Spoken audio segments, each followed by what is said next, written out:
ત્યારે ચોમાસા પહેલા જ અમદાવાદનો જે વિકાસ છે તે પાણીમાં ગરકાવ થયો છે। ચોમાસા પહેલા જ આ પ્રકારે અમદાવાદનો વિકાસ પાણીમાં ગરકાવ। એએમસીમાં પાની સાહેબની તો એન્ટ્રી થઈ છે, પરંતુ પાણીનું એક્ઝિટ ક્યારે થશે તે સૌથી મોટો સવાલ છે, કારણ કે હજી સુધી સત્તાવાર રીતે ચોમાસું નથી બેઠું અને તે પહેલા જ આ પ્રકારે અમદાવાદમાં જળભરાવની સ્થિતિ। ત્યારે સમગ્ર વિકાસ ખાડે તો ગયો છે, આ સાથે હવે સમગ્ર વિકાસ પાણીના વહેણમાં પણ વહ્યો છે।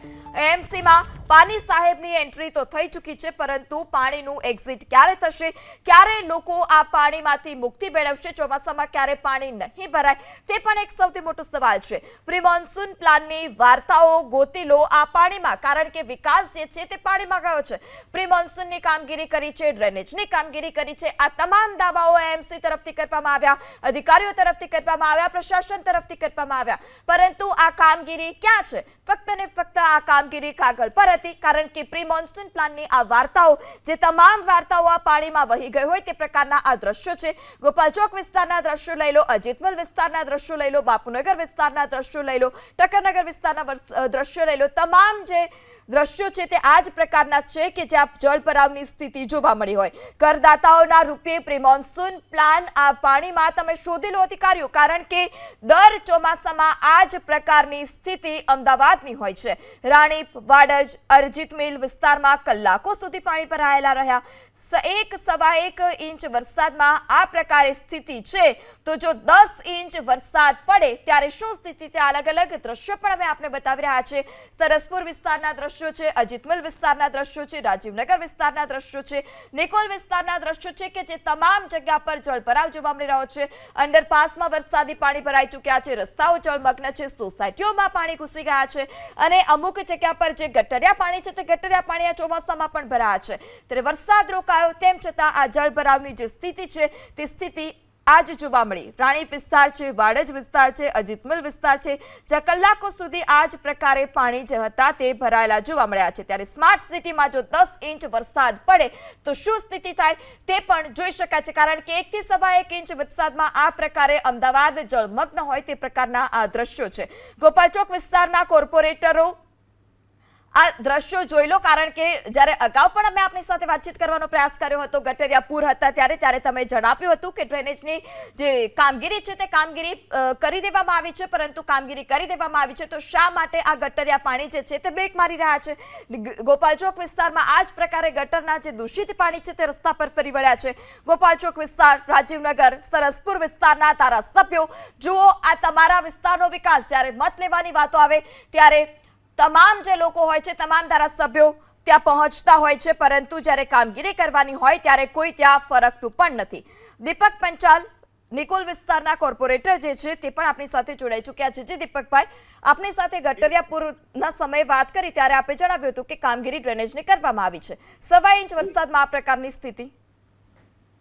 ત્યાં આગળ મેડમ એવું છે કે ત્યાં કામ ચાલી રહ્યું છે, પાઇપલાઇન નંખાઈ રહી છે, એટલે ક્યાંય ક્યાંય ડમી મારેલી હોય પાઇપલાઇન જૂની લાઇનમાં, એટલે તે પાણી સવાર રાત્રે વરસાદ આવે એમાં થોડું પાણી વધારે પડ્યું એટલે પાણી જવાની જગ્યા ઓછી હતી, એટલે એ ત્યાં પાણી ઉભરાયું છે। અત્યારે વરુણને ત્યાં મૂકી દીધેલા છે, ટૂંક સમયમાં ખાલી થઈ જશે અને ત્યાંના કાયમી સોલ્યુશન માટે જીવનવાડીથી લઈને ત્યાં પાઇપલાઇન નંખાઈ રહી છે। દીપકભાઈ, કામગીરી કેટલા સમય પૂરી થશે? કારણ કે 2 મહિના પહેલા પણ આપ સાથે વાત કરી હતી, છેડા સુધી આવી જ ગયા છીએ અમે, અને એ ટૂંક સમયમાં જ અમારી આશાવાદ છે કે આ ચોમાસામાં કોઈ તકલીફ નહીં પડે અને એકદમ, કાકા ત્યાંથી કેનાલ બાજુ બી વરસાદી પાણી માટે કેનાલ બાજુ બી લાઈન નાખી દીધેલી છે, પણ અત્યારે કેનાલમાં કામ છે ચાલુ છે એટલે છોડી નથી શકાતું વરસાદી પાણી એમાં। અને ડ્રેનેજ લાઈન માટે જીવન ટ્વીન ખરું ને, ત્યાંથી લઈને ગોપાલ ચોક વાળી લાઈન છે એ ત્યાં ડ્રેનેજ લાઈન અલગ નાખી રહ્યા છીએ।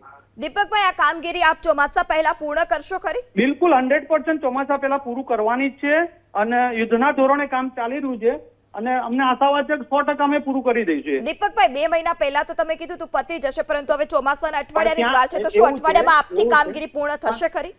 હા બેન, એવું છે કે ત્યાં 90% 80% કામ પૂરું થઈ ગયેલું છે બેન, પણ ત્યાં આગળ પેલો સાંકડો રસ્તો હોવાના લીધે અને લાઈન મોટી હોવાના લીધે ક્યાંક થોડુંક નાનું મોટું હર્ડલ આવેલું હતું, એના લીધે થોડોક સમય લાગ્યો છે।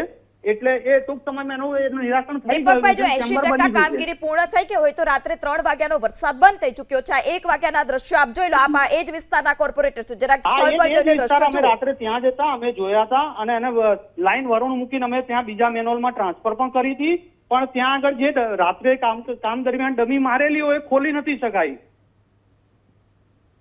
જી જી દીપકભાઈ, ચોક્કસપણે આ ચોમાસા પહેલા કામગીરી પૂર્ણ થશે, કારણ કે હવે સત્તાવાર ચોમાસું બેસવાની એક જ બિલકુલ અઠવાડિયાની વાત બિલકુલ છે. અમે આશાવાદ છીએ, અધિકારીઓ સાથે જ સંકલનમાં છીએ અને એમને હમણાં હૈયાધારણ આપી છે કે આ કામ આપણું પૂરું થઈ જશે. અધિકારીઓ તો હૈયાધારણ આપશે. દીપકભાઈ, આપ એ જણાવો જી. કે આપ કેટલા સમયથી આ નિકોલ વિસ્તારના કોર્પોરેટર છો?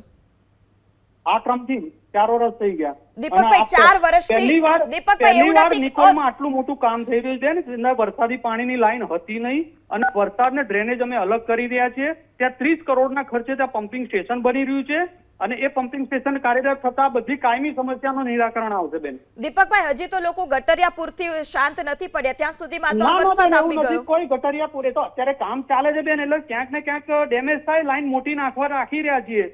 દીપકભાઈ, ત્યાં એવું બે નથી એક બે પ્રકારની દિવસ લાઈનો નાખી ગટરિયા રહ્યા પૂર આવ્યું હોય. કોન્સ્ટન્ટ 1 થી 1.5 મહિના સુધી ત્યાં ગટરના પાણી ભરાતા હતા, સવારે 10 વાગ્યાથી લઈને સાંજે 6 વાગ્યા ત્યાં સુધી. બેન ત્યાંની રાઇઝિંગ લાઈન પણ બદલી રહ્યા છીએ અને ડ્રેનેજ લાઈન પણ બદલી રહ્યા છીએ, એટલે ક્યાંય ને ક્યાંય કામમાં થોડું દીપકભાઈ, થઈ ગયું છે ચોક્કસ બેન. તારીખ કે સમય આપી શકો આપ કે ક્યાં સુધીમાં આપ આ ચોક્કસ કામગીરી સમય પૂર્ણ છે, કરશો? એટલે અમારા ચોમાસા પહેલા પૂરું કરવાનું જ છે. તમે ચોમાસા છે- પહેલા પૂરું જ કરી દેવાનું છે. છેલ્લા 4 વર્ષથી કોર્પોરેટર છો તો ચોમાસા પહેલા કામ પૂરું કરવાનું, તો 4 વર્ષમાં આગળ તમે કરીને બતાવી દીધું 4 હોય. વર્ષ પહેલા બેન આટલી અહીંયા સમસ્યા નથી. અત્યારે જે પબ્લિક ને ત્યાં વધારો થયો છે દીપકભાઈ, કેનાલના દીપકભાઈ, લીધે, તમે corporator ત્યાં- વરસાદનું પાણી બેન, વરસાદનું પાણી પહેલા કેનાલમાં જતું રહેતું હતું અને અત્યારે કેનાલનું કામ ચાલુ હોવાથી વરસાદી પાણી પણ ડ્રેનેજ સાથે જાય છે, એટલે ક્યાંક ક્યાંક આવી સમસ્યાઓ આવી રહી છે. દીપકભાઈ, તમે ભલે 4 વર્ષથી ત્યાંના કોર્પોરેટર હોય, પરંતુ ત્યાં છેલ્લા 40 વર્ષથી આ જ પ્રકારે પાણી ભરાય છે. 4 વર્ષથી આ સમસ્યા નથી. ના, ના બેન, કેનાલમાં જ આપણે કેનાલ સારામાં સારી હતી અને કેનાલમાં જ પાણી જવાનું. અત્યારે બી ખૂબ સરસ કેનાલનો પ્રોજેક્ટ ચાલી રહ્યો છે અને ભવિષ્ય માટે બી એ આશીર્વાદરૂપ રહેશે ને ફરી ત્યાં ક્યારે પાણી નહીં ભરાય એવી સ્થિતિ સર્જાશે એમ. જી દીપકભાઈ, આપ વાહવાહી તો ખુદની કરી જ રહ્યા છો. આશા રાખીએ કે આપ જે રીતે નિવેદનો આપી રહ્યા છો તે પ્રકારે ચોક્કસપણે ધન્યવાદ, કામગીરી થાય. અમારી સાથે વાત કરવા બદલ આપનો આભાર.